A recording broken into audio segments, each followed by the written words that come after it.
Hi everyone, कैसे हो आप सब। तो चलिए आज मैं आप सबके लिए एक्सप्लेन करने जा रही हूँ फ्लैश सीजन 3 का एपिसोड नंबर 13। तो पिछले एपिसोड में हमने देखा था कि कैसे अर्थ 2 पर ग्रूड जिप्सी की माइंड को कंट्रोल कर उससे ब्रिज ओपन करवाकर अर्थ 1 पर अटैक करने की अपनी पूरी सेना तैयार करके रखी है। और अब कहानी आगे बढ़ती है एपिसोड नंबर 13 के साथ, जिसकी शुरुआत स्टार लैब के साथ होती है, जहाँ सुबह सुबह एचआर स्टार लैब के स्पीड लैब वाले हॉल को डेकोरेट कर रहा होता है, जिसे देखकर हैरिसन इसके पास आता है। जहाँ अब इनकी बातों से हमें पता चलता है कि हैरिसन अपने ड्रॉप एंगलर एचआर को बिल्कुल भी पसंद नहीं करता है, क्योंकि एचआर यहाँ फ्रॉड करके पहुंचा था, साथ ही उसके पास कोई टेक्निकल नॉलेज भी नहीं थी। तो ही अब बाकी सब भी जब स्टार लैब आते हैं, यहाँ की डेकोरेशन देख काफी खुश होते हैं। तब बैरी पूछता है ये सब किस लिए है, जिस पर अब एचआर बताता है आज फ्रेंडशिप डे है। और फिर सभी को एचआर फ्रेंडशिप विशेष वाली कार्ड देता है और फिर सभी के लिए कॉफी लाने चला जाता है। तो इधर हम जेसी को देखते हैं, जो कि इस मौके का फायदा उठाते हुए वैली के साथ हैरिसन के पास जाकर उसे बताती है कि उसे वैली बहुत पसंद है और वो वैली के साथ ही अर्थ 1 पर शिफ्ट होना चाहती है। तब यहाँ पे हैरिसन बिना कोई ओवर रिएक्शन देते हुए बहुत ही इजीली मान जाता है और जेसी को यहीं अर्थ 1 पर रहने की परमिशन देकर यहाँ से चला जाता है, जिस पर अब वैली बोलता है वो मान गए, मुझे तो लगा उनसे हाँ करवाने के लिए हमें बहुत मेहनत करनी पड़ेगी। तो ही आगे हम सिस्को को देखते हैं, जो कैथलीन की टांग खिंचाई करते हुए उसे जूलियन के बारे में पूछता है कि वो क्यों नहीं आया आज, जिस पर कैथलीन बताती है जूलियन अपने कुछ पर्सनल काम के लिए अपने घर गया है, कुछ दिन के बाद लौट आएगा।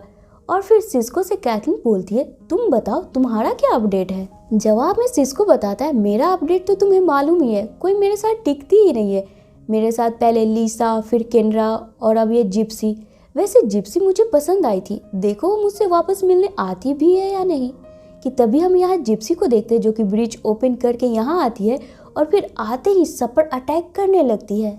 तब हैरिसन वेल आकर जिप्सी पर अपनी गन से अटैक कर इसे बेहोश कर देता है और इसे ले जाकर पाइपलाइन वाली सेल में बंद कर देता है।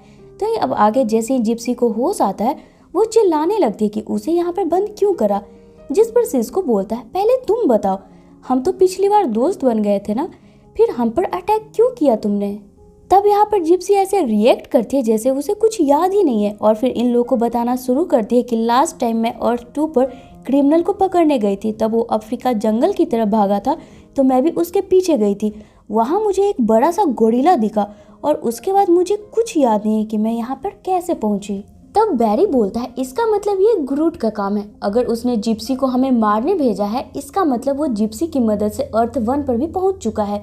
जिसे सुनकर कि सभी हक्का बक्का रह जाते हैं और फिर सिस्को इसके बाद फौरन ही ग्रूट की सेना की लोकेशन ढूंढने में लग जाता है, पर उसे ग्रूट की सेना की कोई भी लोकेशन नहीं मिल पाती है।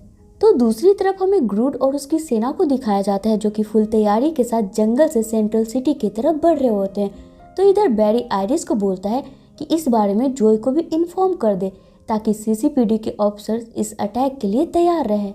वही कैथलीन सिस्को को बोलती है तुम जिप्सी से बात करो ना, क्या वो हमारी मदद करेगी। तब कैथलीन की सजेशन पर सिस्को जिप्सी के पास जाकर इनकी मदद करने के लिए उससे पूछता है, जिस पर अब जिप्सी बोलती है तुम्हारे पास तो ऑलरेडी 3 स्पीडस्टर है और एक आइस क्वीन भी है, मैं नहीं रुक सकती, मुझे आजाद कर दो, मुझे बहुत काम है। जिसे सुनकर कि अब सिस्को बिना कुछ बोले जिप्सी की सेल को ओपन कर देता है और फिर यहाँ हम जिप्सी को देखते हैं, जो कि वापस अपने अर्थ 19 पर लौट जाती है।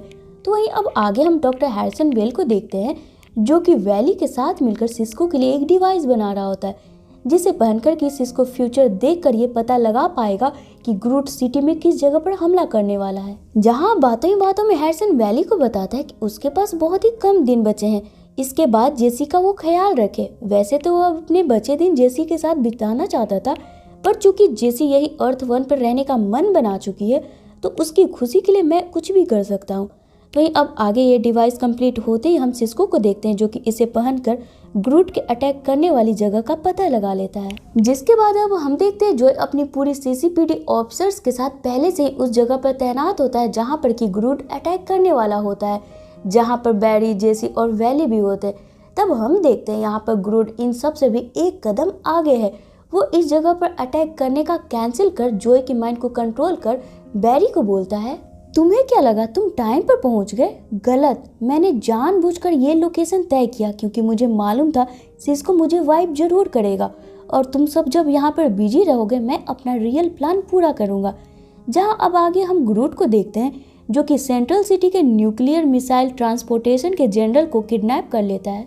तो अब इधर हम इन लोग को देखते हैं जो कि खाली हाथ उदास हुए स्टार लैब लौटते हैं। तब यहाँ पर आगे क्या किया जाए इस बारे में ये लोग डिस्कशन कर रहे होते हैं। अब इसी बीच डॉक्टर हैरिसन इन्हें बताता है, मेरा एक न्यूरो साइंटिस्ट दोस्त था जिसने मुझे बताया था कि अगर हम कोई सपना देखते हैं तो वो सपना हमारे दिमाग के भीतर कुछ देर के लिए स्टोर रहता है और फिर एक वक्त के बाद हम इसे भूल जाते हैं। वैसे ही अगर ग्रूट ने जोए के माइंड को कंट्रोल किया होगा तब जोए के दिमाग में भी कहीं ना कहीं इस वक्त ग्रूट के कुछ एक्टिविटी स्टोर होगी जिसे हम TCM सिमुलेटर की मदद से डिवाइस तैयार कर जोए के दिमाग के अंदर स्टोर एक्टिविटी या मैसेज को जोए के जरिए हम हासिल कर सकते हैं। तो ये अब आगे हम डॉक्टर हैरिसन और सिस्को को देखते हैं जो कि इस डिवाइस को बनाने में लग जाते हैं। वहीं अब आगे हम वैली को देखते हैं जो कि हैरिसन की बीमार होने वाली बात को सोच कर परेशान अकेले बैठा होता है कि तभी यहाँ पर जेसी आती है और इसकी परेशानी की वजह पूछती है। तब यहाँ पर वैली बोलता है, यहाँ तुम्हें नहीं रुकना चाहिए, तुम्हारे डैड की तबीयत बहुत खराब है, तुम्हें उन्हीं के साथ अर्थ 2 पर वापस लौट जाना चाहिए। जिस पर अब जेसी गुस्साते हुए हैरिसन के पास जाकर बोलती है, आपने वैली को क्या बोला कि आप बीमार हैं? देखिए डैड, मजाक बिल्कुल मत कीजिए। अगर आपको ऐसा लगता है कि यूँ झूठ बोलकर आप मुझे वापस ले जा सकते हो तो आपको गलतफहमी है, मैं यहाँ से कहीं नहीं जाऊँगी। जिसे सुनकर कि डॉक्टर हैरिसन यहाँ पर ऐसे शो करता है जैसे कि उसने सच में वैली को झूठ ही बोला था ताकि ये जेसी से अलग ना हो पाए। तो ये अब आगे के सीन में हम देखते हैं इनका डिवाइस तैयार हो जाता है जिसे कि जोए को पहनाकर अब ये लोग इसे चेक करते हैं। तब जोए यहाँ डिवाइस के असर से कुछ क्षणों के लिए एकदम से ब्लैंक हो जाता है और एक सादे कागज पर उसी जनरल की तस्वीर बनाता है जिसे कि ग्रूट ने किडनैप करी थी। तो ये दूसरी तरफ अब हम इसी जनरल को देखते हैं जिस पर कि ग्रूट अपनी टेलीपैथी वाली पावर से उसके माइंड को कंट्रोल कर न्यूक्लियर मिसाइल ट्रांसपोर्टेशन वाली फैक्ट्री में एंट्री लेता है। तो इधर अब हम देखते हैं ये लोग भी इस तस्वीर के जरिए ये पता लगा लेते हैं कि ये जनरल मैथ्यू है, इसी के अंडर सेंट्रल सिटी के सारे न्यूक्लियर वेपन बनता है और ट्रांसपोर्ट होता है। अगर ग्रूट ने इसे कंट्रोल करा होगा तो इसका मतलब वो अपनी सेना के साथ नहीं बल्कि मिसाइल लॉन्च करके एक ही बार में पूरे सेंट्रल सिटी को उड़ाना चाहता है।